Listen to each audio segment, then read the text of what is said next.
At Heveya, we decided to use only natural latex to make our mattresses, because natural latex is the most durable, the most breathable, and the most elastic supportive of all materials used inside the mattress.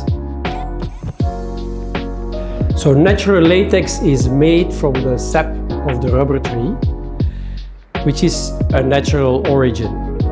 And we were the first ones to work with organic certified rubber plantations, which means there is no toxic chemicals used in the rubber plantation.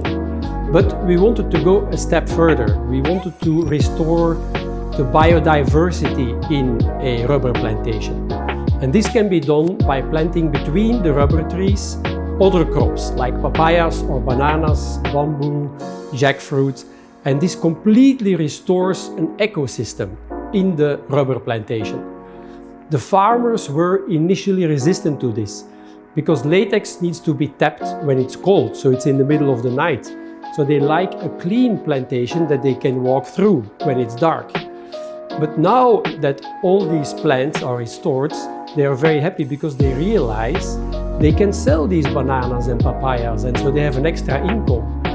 And the rubber that they yield, they can sell at a higher price.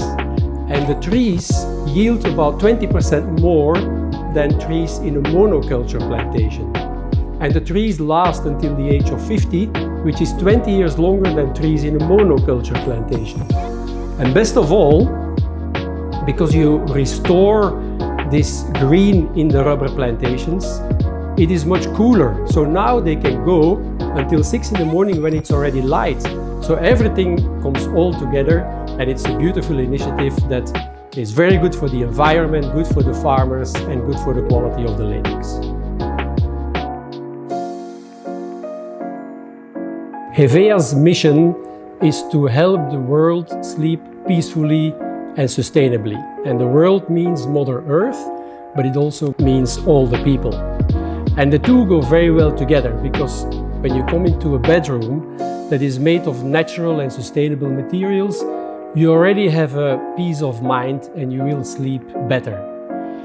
But there is one more important reason why we want to do business in a sustainable way, and that is we owe this to our children, to the future generation.